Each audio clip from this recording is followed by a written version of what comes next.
I'll start talking. Okay, welcome to Pretty Owl Poetry's online reading. Tonight we have Jose Araguz. He is the 2014 Canto Mundo Fellow. He's had poems recently in Rattle, RHINO, Hanging Loose, and Poet Lore, as well as forthcoming flash fiction and NANO Fiction. He is presently pursuing a PhD in creative writing at the University of Cincinnati, and he runs the poetry blog, The Friday Influence. It's also featured in our second issue of Pretty Owl Poetry, and so I will be sharing his poem on the screen for him to read, and he'll be reading a couple other pieces also. Let me get this working here.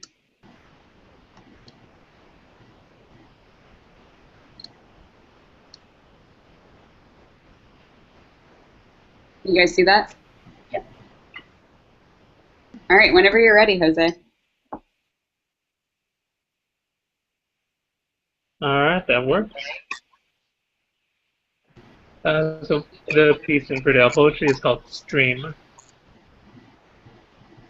Against the railing off a subway entrance and a brick wall covered with posters, an office chair sags like a marionette slumping in its box, without an owner. Some newspaper and rags lay on the ground next to plastic bags and a boom box.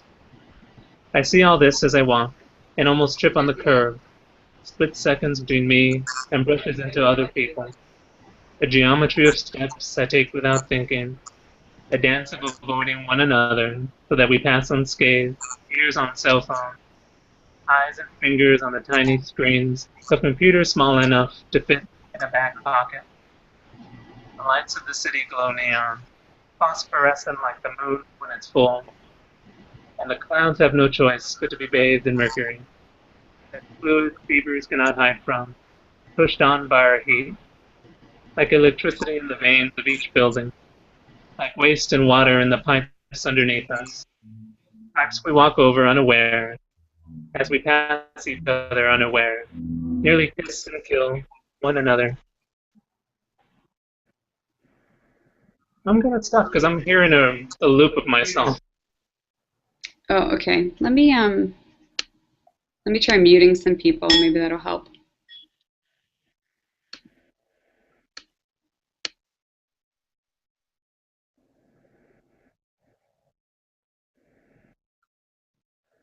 I'm wondering if it's something on my end.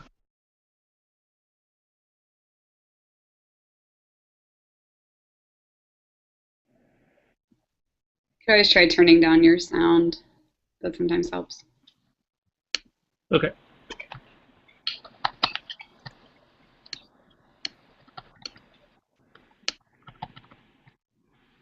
All right.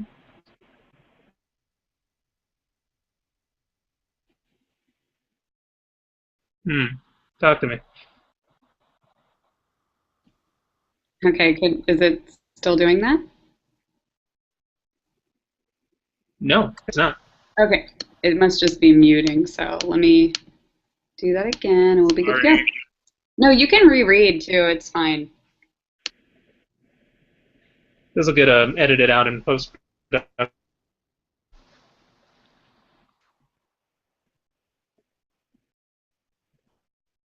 Okay, I'm gonna go ahead and start over. This is called Stream. Against the railing off a subway entrance and a brick wall covered with posters, an office chair sags like a marionette, slumping in its box without an owner. Some newspaper and rags lay on the ground, next to plastic bags and a boom box. I see all this as I walk and almost trip on the curb, split seconds between me and brushes into other people. A geometry of steps I take without thinking, a dance of avoiding one another so that we pass unscathed, ears on cell phones, eyes and fingers on the tiny screens of computers small enough to fit in a back pocket. The lights of the city glow neon, phosphorescent like the moon when it's full, and the clouds have no choice but to be bathed in mercury, that fluid fevers cannot hide from, pushed on by our heat, like electricity in the veins of building, like waste and water in the pipes underneath us, pipes we walk over unaware, as we pass each other unaware, nearly kiss and kill and shove one another, unaware of what or who we pass.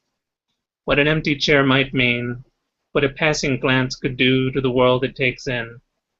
World shook when the sound of water gushing to the ground in smacks, like the heavy rains in summer back in Texas during hurricane season. That loud slap of water so that it seems heavy, made of our skin that it hurts to hear it, made of our faces that we run into homes, into shelter and away from that rushing, that rain that hits so hard that it answers the thunder in a roar, in the collapsing of fists upon concrete. That sound now to my right, coming from the payphone, from the man standing there, man who seems ruptured with his back to me, as water pours from him in a flush like fireworks, there in front of him. He stands, cars try to drown it out, the idle chatter and smacked gum, and the chains on the purses slung on shoulders drown it out. Each passing foot, each step a knock on the door, the street fills up with the noise of people asking to come in, pounding and pounding like a heartbeat against concrete. Where this man groans, and I'll walk by like you walk by, in this city where too much happens that nothing can happen. Everyone going on with their lives, passing time, passing the empty thrones of each other's hearts, the empty place for each one of us in this city, busy as the bloodstream in each of us.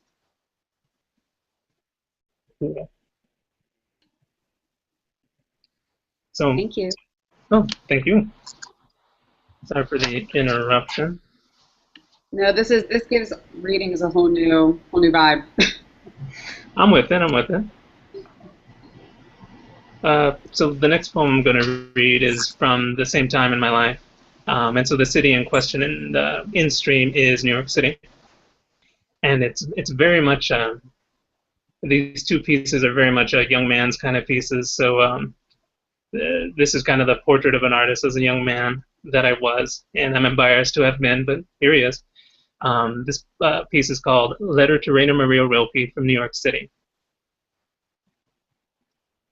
There cannot be this many people in the world. Some have to be on repeat. Like the lady that just got off the train, I swear we knew each other once. In fact, I'm convinced she led me here to this city and now acts like I am no one, just to spite me. These days, I spend my time in the parks or on the trains, always sitting. In this way, I feel I am everywhere. I am surprised I am not noticed. Once, I turned to no one in particular and read, "The blood of children runs through the street, like the blood of children." That I can quote that without being like fruit flesh means I am not scared anymore. I like what you said about love, that it is pain, that it is joy. I watch the rain fall in Times Square and cannot tell between the pixels and what drops and gathers on the ground in rags of light. Solitude feels like fire sometimes. And that piece got published in a review called the Acentos Review in 2010. So, and yeah, I'm happy to have both of them kind of living in the world now. So.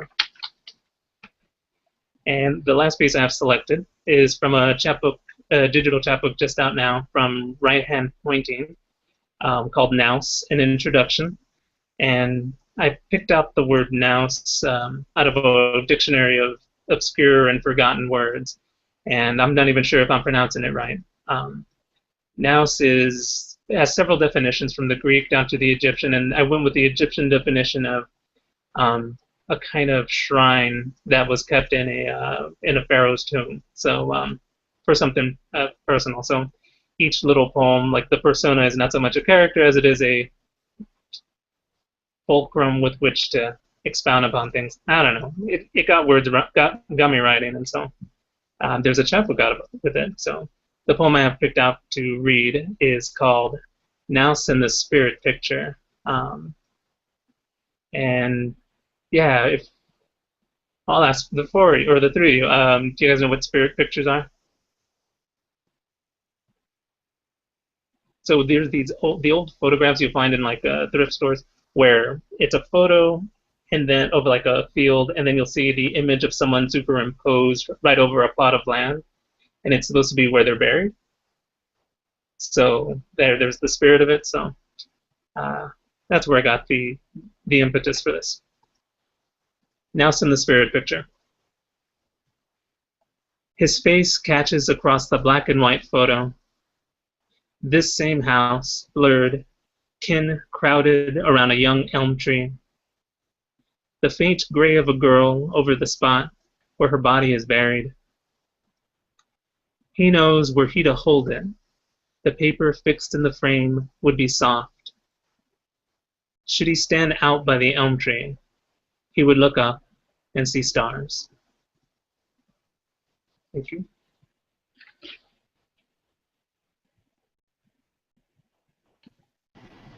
Well, thank you so much. Yeah, thank you. That was awesome. Thank you, guys.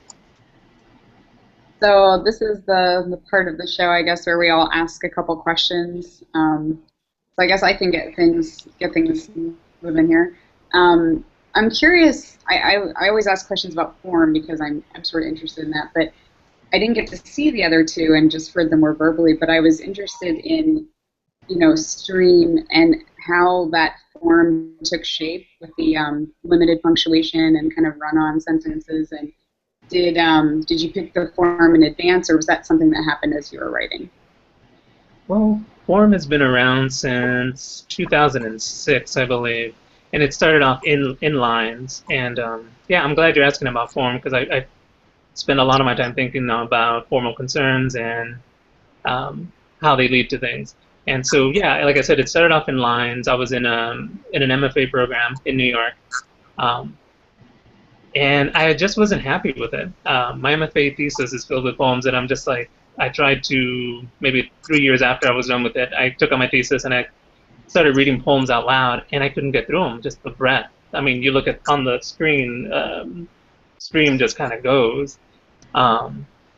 And when it was in lines, that seemed kind of wrenching and hard to deal with. And part of what I learned around that time, when I was revising it, was how to get into prose poems. So much of my writing comes through permission, through the writers I read. And I think I was reading Jorge Luis Borges at the time, as well as Kafka.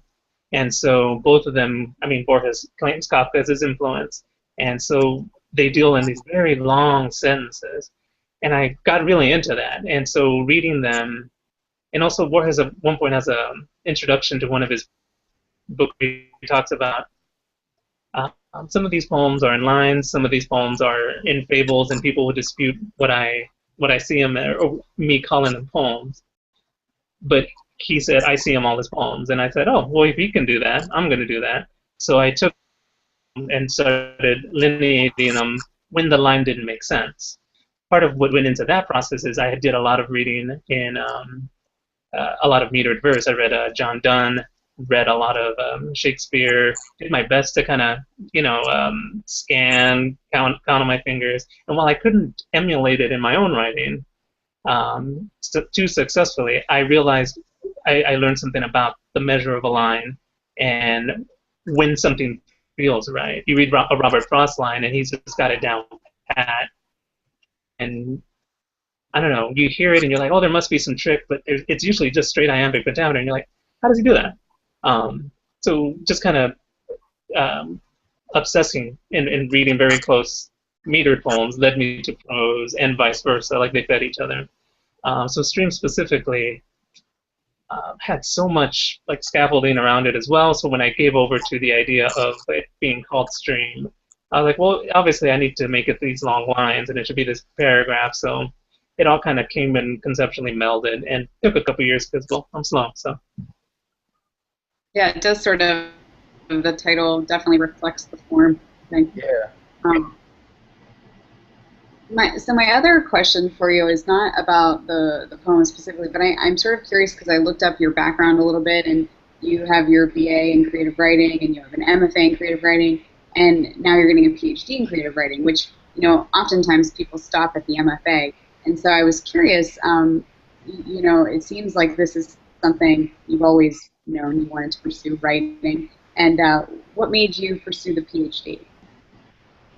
The PhD. I do heart creative writing. But could spell it out for me.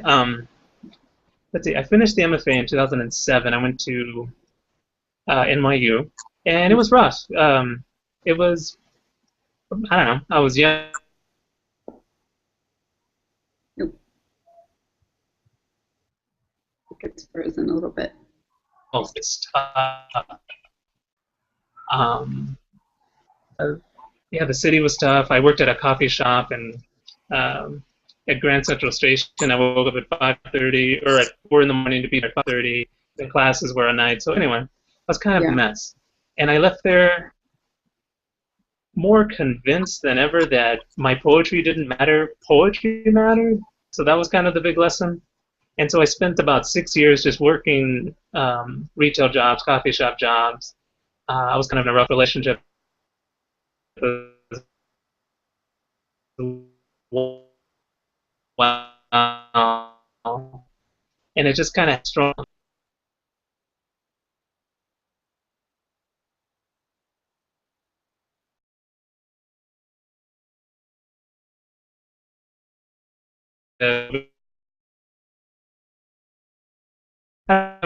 With a fellow poet, I guess.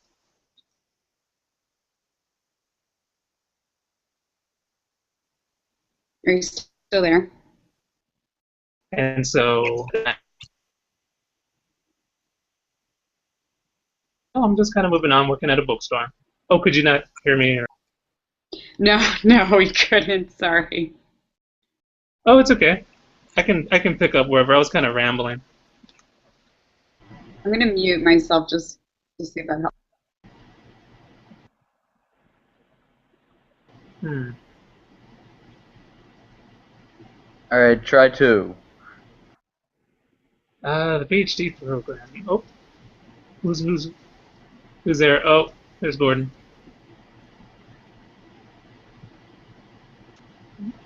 Uh-oh.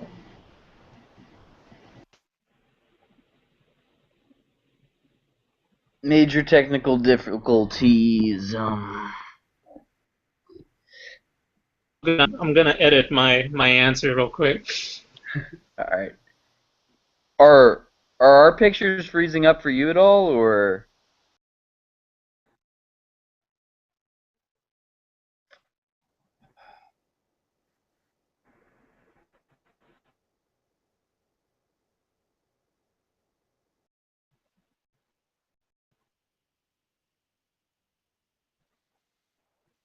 I mean, at least we got to hear some poetry, if nothing else works. Yeah, you have to talk. Today. You can always pick back up in another session. Maybe it's that everyone's crashing the system by watching the soccer game online. Oh yeah, there you go. Yeah, that could be it. So, Cutting down rainforests, hogging up our Wi-Fi. I heard a laugh. Is he still there? Jose, are you in there? And Brazil's not doing too well either. Yes. Oh, okay. Well, we can hear you. So, Kelly and Gordon, do you want to ask questions? The computer seems to like when he talks about Brazil. So I heard you're Brazilian. And the more you talk about New York, the more things just fall apart. No, I'm just joking. Kelly, Well, you want that to go ahead? reflects my experience a little. Well, I'll cut in real quick and say the reason to do the PhD was namely that someone suggested it, and I thought, well, I hadn't thought about that for a while, and I decided to kind of give myself a chance. And I did grows up a little, so here I am in Cincinnati, growing up some more. Nice. That's eloquent, right? That works. Jose, could you put in a plug for your blog? Can you talk about the Friday Influence a little bit? Yes. So I started the blog in 2012, and mainly because I needed a space to start to send people not only to find examples of my work, but to find a link to buy my chapbook press called Tiger's Eye Press. Very good people. And yeah, it started, and I didn't know what to do with it. The first couple entries are just kind of me rambling. I think I ramble about reading Neruda and then hanging out in coffee shops. But I realized that, at the time also I was applying for a teaching job. And I had all these lesson plans, all these poems that I just wanted to share. And the way I developed my lesson plans is I would copy out a poem by hand and just do a close reading of it. Again, this is the 6 years between the MFA and the PhD. It's all I did was write out other people's poems and learn as much as I can through that. So I had all these notes. Didn't get the teaching job, but I realized that, well, here was fodder for a blog, and so I started doing it every Friday. So there's the Friday part of the title. The influence comes in terms of, I always note my own quirk, a writer's astrological sign. And so in all the older poems, they talk about it in terms of influences and the stars influencing things. So yeah, it didn't really play too much. I try to every once in a while be like, oh, if it's like right now we're under Cancer, so Pablo Neruda would fit. His birthday's coming up. But yeah, that's where the blog comes in. And every Friday I just post in a poem, something I'm reading that week. And I don't know, it's become both something to share with people, but also a commonplace book where just some of my favorite poems are up there living, and I can go and find them. So yeah. Similarly, like, who are you, like, you talked that you post about who you're reading right now, like, who are you reading right now, and or what were some of your big influences during, like, that 6-year hiatus, basically, where you were just reading a bunch? Like, who are some of your big discoveries, or just, like, people who had a really big influence on your writing during that time frame? All right, the answer for what I'm reading now is Don Quixote. I'm 400 pages in. Wish me luck. Wow. The 900-page monster, yeah. And it's fun. You read it like you read the Inferno or Shakespeare. You eat your veggies. It's good. And I don't know. Don Quixote for me is it's meaning a lot for me in terms of, like, well, every poet is Don Quixote. Like, we see things in the world in a way that nobody else sees them. In his case, he sees windmills as giants, and he ends up getting beat up. But I don't know. That's been my experience too. So I'm kind of reading it as reading myself into it.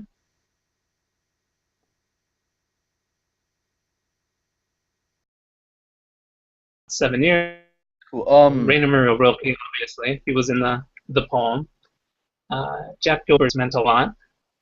And Naomi Shihab Nye, I was living pretty badly between 2004 2005, and to keep it short, Naomi Shihab Nye's poems kind of kept me alive, just a lot of light in them, so that meant a lot. Her and Charles Bukowski, which you wouldn't pair together, but they were there in my library.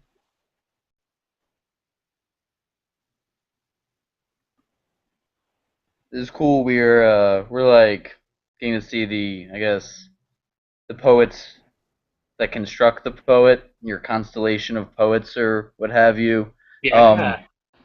Do you know any like poets' horoscopes off the top of your head? Like, I'm curious, like, what's Kafka's horoscope? Just Kafka's a Cancer. Kafka's a Cancer? Okay. And in any of the other ones that you mentioned, do you have any off the top of your head? I don't want to put you on the spot, but I don't know. It's the side of my reading life that I don't share. Maybe I shouldn't here. No.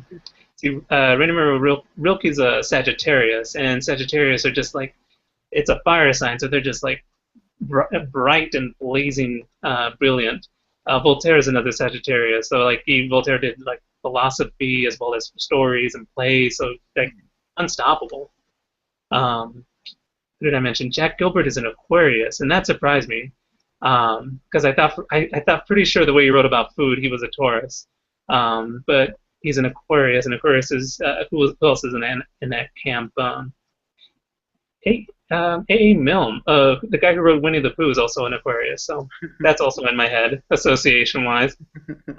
Since I mentioned Taurus, Charles Simic is a Taurus, and and again, he writes about food. He's got this essay about caprese salad that I read, and I never had it, and he just made tomatoes and mozzarella with basil and olive oil on them. Sounds so good. So I went out and tried it, and I'm like, hey, Charlie Simic had something going.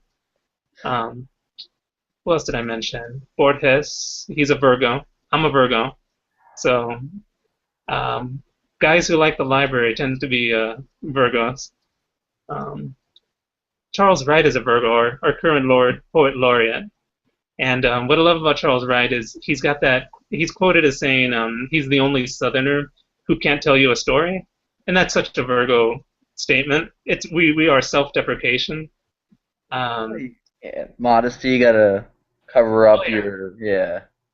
It's like, don't look at me. Look at this over here. The difference between the sign for Virgo and the sign for Scorpio, I think, is that Scorpio has an arrow pointing up towards the sky, whereas Virgo uses that same line to kind of like shield itself and stuff like that with modesty, I think. So that makes sense. I love that interpretation. Yeah. No, I recently read that Virgo can be considered like the mild version of a Scorpio, which I'm okay with. You know, I've known my fair share of Scorpios, and they're intense. Scorpios. Ezra Pound was a Scorpio, so talk about intense. Jeez, that's a catalog of information right there. Okay, thank you. My curiosity is completely settled now. But wait, can we go around and tell signs? Oh yeah. I'm a Gemini, and in case anyone's into like rising signs and stuff, my rising sign is Scorpio. Gemini. I'm a Libra. That's all I got. And I'm a Virgo. Yay, Virgo. But I don't know my rising sign. Find it out online. It's easy. I have a... Wait, what's my rising? Oh, God. Capricorn rising. So there's a little goat kind of coming up. But Geminis. Okay, hold on. Gemini, we got Yates and Garrett Hongo also is a Gemini. Virgos I've harped on. Mary Oliver's also a Virgo, so there's that. But Libras, we got Wallace Stevens and T.S. Eliot. So you got some really brilliant people just right there. And I'll stop geeking out. I don't watch Game of Thrones, but I know my signs.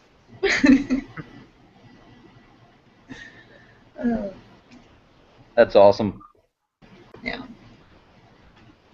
Well, other than the horoscope diversion, before we start the interview, I actually had a few questions I wanted to ask. I got distracted from, which was about your poem.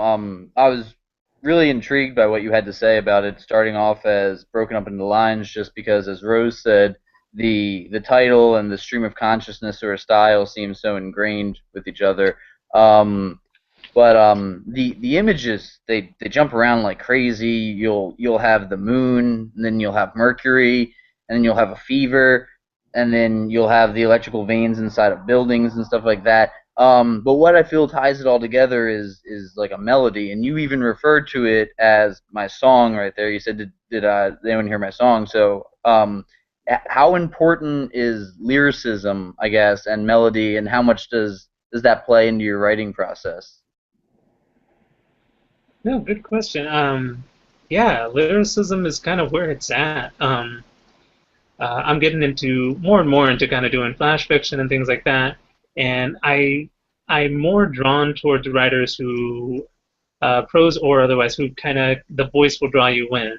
I've been reading a lot of Roberto Bolaño, who wrote The Savage Detectives, and you'll get pages that are just like chunks of prose, of whole sentences that are just take up a whole page. And if you've got the commas in the right place, if you got everything kind of piled on and working, it comes together. For streams specifically, and I'm pointing down because it's right here. At the time, I was going through a phase that every Mexican American, Latin American poet will go through, which is they try to be Pablo Neruda. So The kind of jumping of images is kind of inspired by that. I was also reading a lot of Baudelaire at the time too, and just kind of going by association and letting one image lead to the other. Now that I'm thinking about it, some of the I had someone who read an earlier version of this poem and as and of the poems I was writing at the time, and they said it seemed like my poems had gone to the gym, and that the lines were kind of like packed and muscly, and I'm like, yeah. And practicing this for the reading, I realized I'm like, yeah, there are chunks of words, and so that's kind of, you can see the impact from going from lines to prose, the way you work on a line versus how you write a paragraph, like the difference is there.